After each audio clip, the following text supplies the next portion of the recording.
But rain might be an issue over at the track today, but hey, we're going to make the most of it right now before it does get here. 6 o'clock on your Monday, everyone. Thanks for waking up with us and getting your week started. I'm Matthew Fulton for Julia this morning alongside Jalea and Lindsay. And we know it started off kind of not too bad outside right now. Yeah, it feels nice and mild, kind of tropical this morning, but that's probably not how it should feel. It's humid out there, Lindsay, and that's just the beginning of what's to come for us. That's the sign. Yeah, you felt that the air you could wear. We have dew points in the 60s. Anytime we get dew points 55 or above, that is a sign that it could fuel some storm development. Right. So we've primed the atmosphere. Now we're just waiting on that trigger, and it's coming in from the northwest right now. Okay. Wanted to first, though, take you outside because we have a pretty nice morning overall. I thought it was nice, yeah. Yeah, it's not all doom and gloom. I think it's going to be a pretty nice morning rush, and I think we're going to have quite a bit of dry time before things get active. As you look live at the Motor Speedway this morning, we are currently at 68 degrees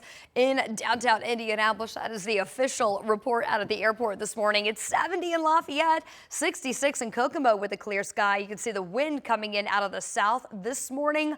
It's going to be a pretty strong south wind again today, and of course that's going to just continue to usher in the warmth, the moisture, priming that atmosphere for this, the arrival of a complex that we've been tracking since it initially developed yesterday back in the northern plains, been marching our direction ever since, and now we've got a tracker on the leading edge about 234 miles out from Indianapolis. Of course, we are anticipating this impacting the western tier of the state first.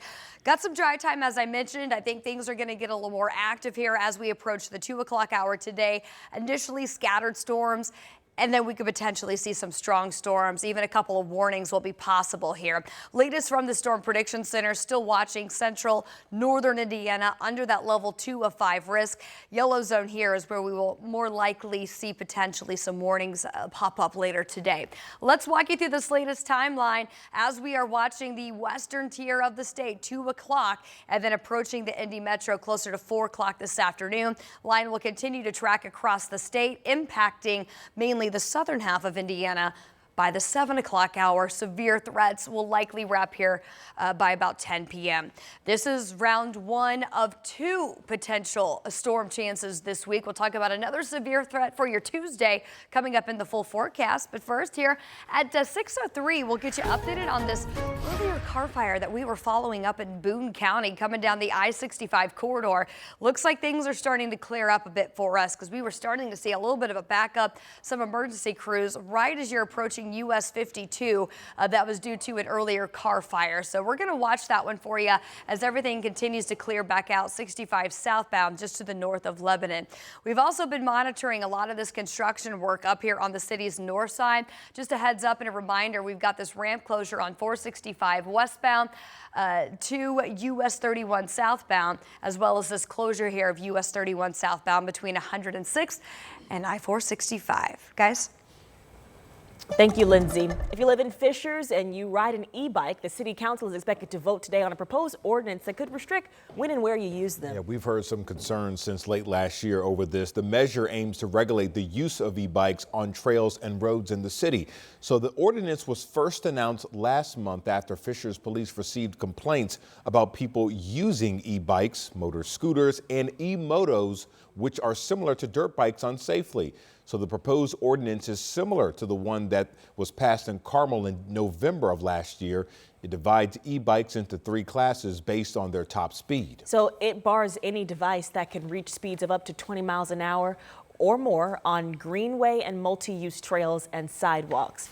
Now, those devices would be allowed in bike lanes and on roads, but that city council meeting is tonight at 7. It'll be at the Fishers Municipal Center.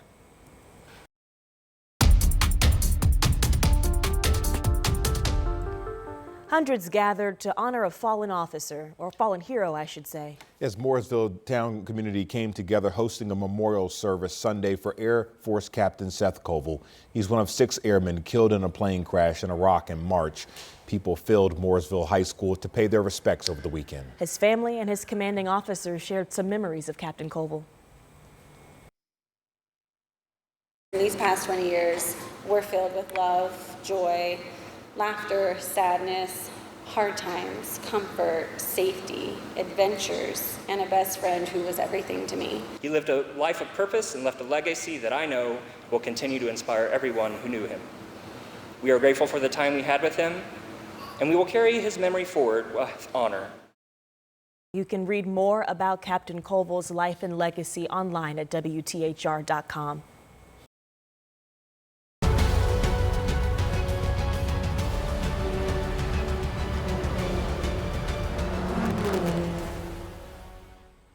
Well, we are now less than a week away before the 110th running of the Indy 500. Yeah, the green flag drops on Sunday. You know, we've been counting down for so long.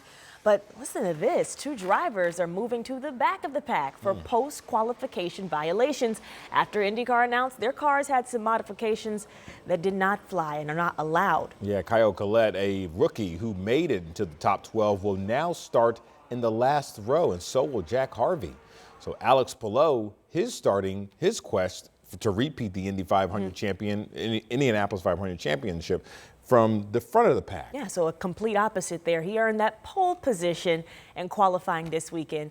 He's actually the only starter in the 33-car grid with a qualifying average over 232 miles per hour. Alexander Rossi and David Malukas joined him on the front row for Sunday's sold-out race. So Palou is hoping to become the 7th driver in race history to win back-to-back Indy 500s.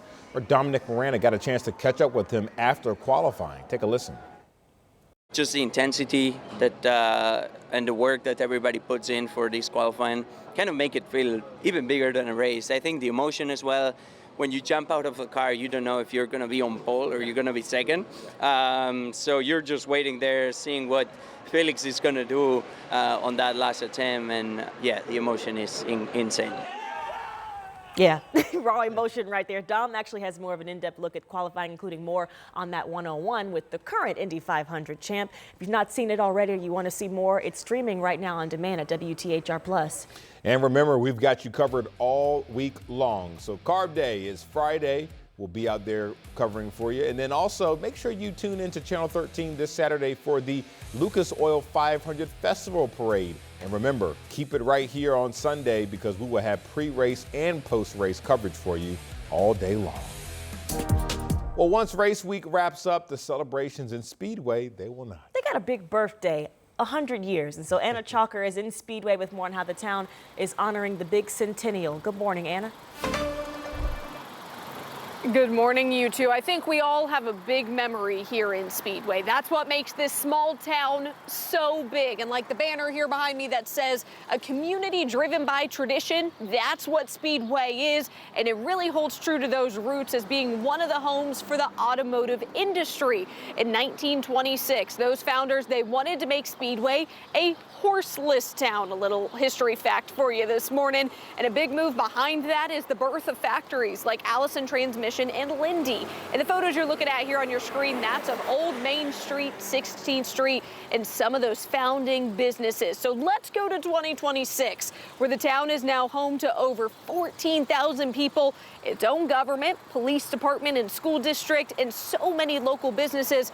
And of course, we can't forget the 500 at IMS. And those with the Centennial Committee say celebrating 100 years is really just the beginning. Speedway definitely continues to grow.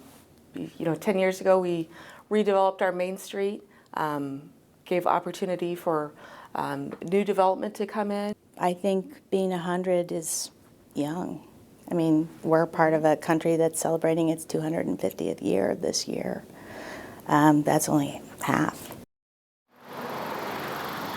100 years young for sure. And Lori Long, who you just heard from, a fun fact that she told us, her house here in Speedway is 110 years old. So much history, so many generations here. And the town is ready to celebrate all of that. So coming up, we'll outline some of those big events that are going to be happening this summer into the end of the year, but also how they're wanting not just neighbors to get involved, but anyone that's really had a part in this city and town that's made Speedway what it is.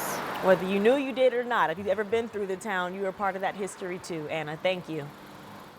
All right, 6:10 is your time. Good morning, Lindsay. Yeah, good morning. We are dry, as you saw, Anna, outside this morning and over Speedway, but we have a cluster of showers and thunderstorms headed our way, and the potential that some could be strong to severe. I do think that could have an impact on practice later today, especially after 2 p.m. We'll break down the latest timeline and potential storm threats in your full forecast.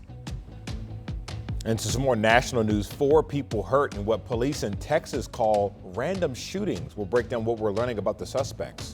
And funding for the White House ballroom has hit a snag, why it may have to be cut from an existing budget bill.